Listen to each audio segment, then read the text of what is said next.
البدع والأهواء، أهل البدع العقائدية وأهل البدع السياسية.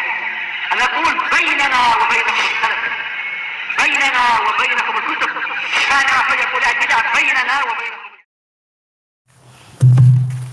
Alamatnya terpindah. Terakhir kita membahas masalah amanah. Iya. Selesai dari hadis Abdullah ibn Zubair. Berarti masuk kepada bab baru. Qala al-Imam an-Nawawi rahimahullahu taala babu tahrimiz zulmi wal amri bi raddil madzalim. Bab tentang diharamkannya kezaliman dan perintah untuk mengembalikan perkara-perkara yang dizalimi itu. Az-zulm sebagaimana dijelaskan oleh Ibnu Mandur di dalam Lisanul Arab dan yang lain-lain para ulama, yaitu apa? Wad'u syai' ghairu mawdi'ih. Meletakkan sesuatu yang bukan pada tempatnya, atau akhdhu syai' laisa haqqah, mengambil sesuatu yang bukan haknya. Itu adalah kezaliman. Berarti setiap ketidaksetimbangan itu adalah kezaliman. Segala sesuatu yang bukan pada tempatnya itu akan menjadikan kezaliman. Baik, dan ini adalah perkara yang diharamkan karena Allah Ta'ala menciptakan alam semesta ini dengan penuh kesetimbangan dan untuk menegakkan keadilan. Allah Ta'ala telah berfirman, Syahidallahu annahu la ilaha illahu wal malaikatu wa ulul ilmi qa'iman bil qist. Allah bersaksi bahwasanya tidak ada sembahan yang benar kecuali Dia. Demikian pula para malaikat dan para ulama, mereka bersaksi yang demikian itu dalam keadaan Allah menegakkan keadilan, yaitu meletakkan segalanya tepat pada tempatnya dan memberikan pemilik hak sesuai dengan haknya.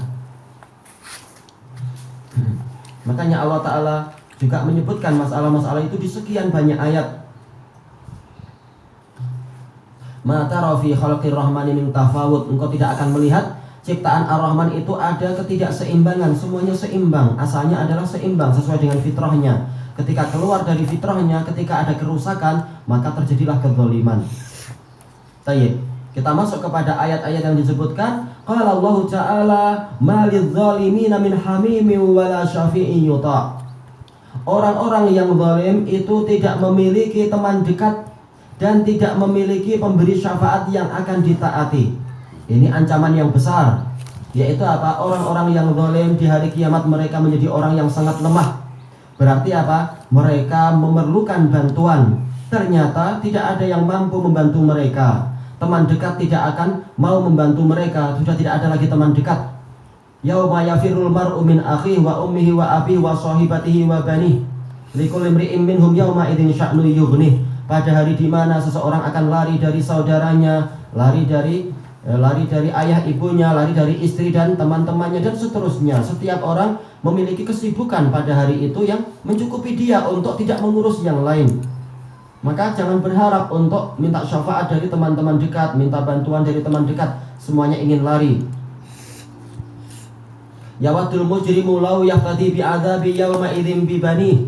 Nanti orang-orang yang jahat, dia berangan-angan seandainya mereka mampu menebus siksaan pada hari itu dengan anaknya sendiri. Bahkan kerabat paling dekat pun ingin selamat diri sendiri walaupun mengorbankan anaknya dan seterusnya. Maka jangan harap yang bukan kerabat apalagi tidak akan mau untuk menolong kita. Semuanya betul-betul sibuk dengan urusannya sendiri-sendiri. Bahkan para nabi pun ketika dimintai syafaat, masing-masing mereka mengatakan nafsi, nafsi, nafsi, idhabu ila ghairi. Saya sibuk dengan diri saya sendiri, pergi ke yang lain. Itu aja para nabi, keadaannya seperti itu pada waktu itu. Baru nanti setelah mereka mendapatkan kebaikan, setelah mereka mendapatkan jaminan keselamatan, baru mereka akan memberikan syafaat kepada yang lain. Tetapi secara umum, entah berapa lama di padang mahsyar, jangan harap kita mendapatkan teman-teman dekat yang mau menolong kita. Semuanya sibuk sendiri. Wala syafi'i yuta. Dan tidak pula mereka mendapatkan pemberi syafaat yang ditaati. Yaitu apa?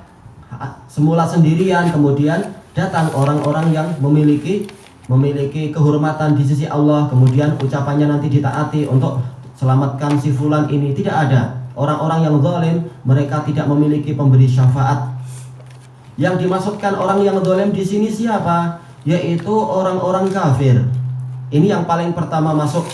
Karena Allah Ta'ala telah berfirman, wal kafiruna humudz zalimun. Sebelum masuk kepada masuk kepada ayat kursi. Yang di ayat kursi nanti Allah Ta'ala meniadakan syafaat kecuali setelah Allah mengizinkan. Ini menunjukkan bahwasanya wal kafiruna humudz zalimun. Orang kafir mereka itulah orang yang zalim. Kenapa? Karena mereka meletakkan ibadah bukan pada tempatnya. Makhluk yang tidak ada faedahnya justru malah diibadahi, dimintai ini dan itu dan seterusnya. Baik. Dan juga disebutkan di dalam ayat yang lain, ya bunayya la tusyrik billah inna syirka la zulmun azim. Wahai anakku sayang, jangan engkau menyekutukan Allah, sesungguhnya kesyirikan itu adalah kezaliman yang besar. Manakala kesyirikan itu adalah kezaliman yang besar, maka orang-orang yang zalim tadi tidak mendapatkan syafaat. Kenapa?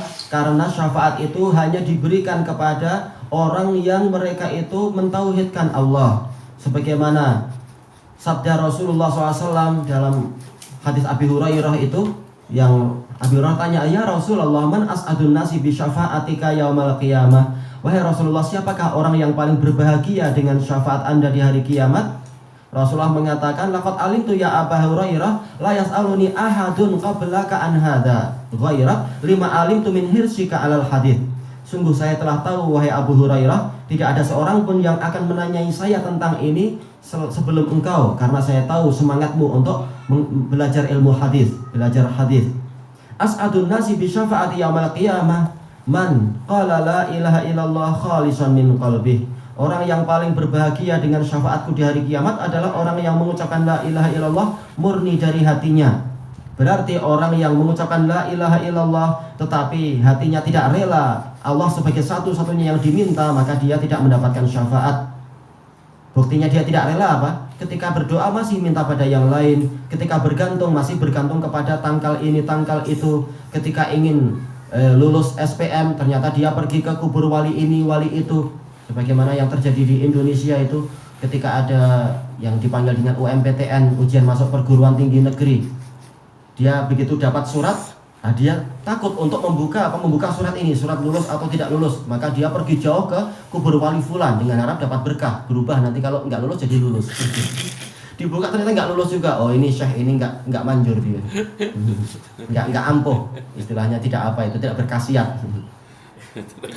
Syekhnya sudah sibuk dengan urusan akhirat, ngapain ngurus UMPTN? Memadamkan lafaz tidak lulus jadi lulus. Nah, kalau seperti itu tidak ada gunanya dia mengucapkan la ilaha illallah tetapi hatinya tidak rela Allah satu-satunya sebagai tempat bergantung. Apalagi orang yang sama sekali tidak mau mengikuti kalimat la ilaha illallah, yaitu orang yang memang kafir murni, lebih layak lagi untuk tidak mendapatkan syafaat. Maka dari sini kita tahu bahwasanya agar kita selamat hendaknya kita betul-betul memurnikan keadilan. Dan keadilan yang tertinggi adalah kalimatul la ilaha illallah dengan segala konsekuensinya. Allah yang menciptakan kita dan memberikan rizki dari awal sampai akhir, dari yang dohir sampai yang batin. Maka hendaknya kepada dia kita bersyukur, dan hanya kepada dia kita memohon pertolongan dan seterusnya. Jangan pada yang lain-lain. Bagaimana kita minta kesembuhan kepada bomonya aja sakit-sakit terus, batuk-batuk terus, apa tidak paham itu, dan seterusnya. Bagaimana mungkin kita akan minta bantuan kepada paranormal? Tolong Tuhan, saya ada masalah nih. Paranormalnya tanya, apa masalahmu? Nah ini katanya dia tahu gaib, masih tanya apa masalahmu? Aneh kamu ini. Masih jahil tetapi dimintai bantuan tentang perkara gaib. Baik. Dan berarti dari ayat ini pula kita mendapatkan faedah bahwasanya orang yang paling banyak mendapatkan syafaat dan paling banyak mendapatkan teman dekat adalah apa? Adalah orang-orang yang paling merealisasikan keadilan.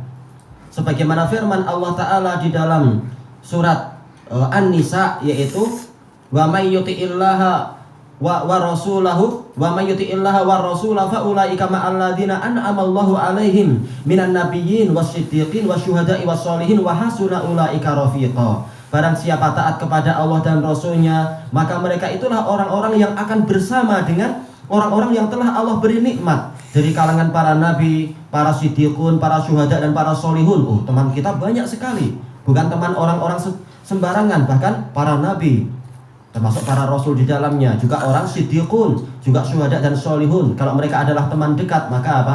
Kita sangat mengharapkan mereka nanti akan banyak membantu kita. Syafaat mereka, bimbingan mereka, hiburan mereka, dan seterusnya. Wa hasuna ulaika rafiqa, dan mereka adalah sebaik-baik teman pengiring. Syaratnya apa tadi? Taat pada Allah dan Rasulnya. Ketaatan yang tertinggi adalah yaitu tauhid. Kita diminta memurnikan ibadah, kita murnikan ibadah. Kita dilarang dari kesyirikan, maka kita jangan berbuat syirik. Ketaatan pada Rasul juga seperti itu. Yang tertinggi adalah mentauhidkan Allah, kemudian mengikuti sunnahnya. Rasul mengatakan bid'ah adalah perkara paling jelek, maka kita tinggalkan itu. Kita taat pada Rasul, bukan taat pada manusia. Manusia nanti di hari kiamat akan mengorbankan kita. Ngapain kita taat pada mereka? Taat pada Rasul, karena Rasul itu yang nanti di hari kiamat memberikan syafaat. Tayyib. Maka teman kita akan banyak kalau kita itu betul-betul menjadi orang yang taat pada Allah dan Rasulnya, dan temannya adalah orang-orang yang memang bermanfaat. Demikian pula pemberi syafaat dan seterusnya dan seterusnya. Dan dari ayat ini tahulah kita bahwasanya kezaliman itu adalah perkara yang haram.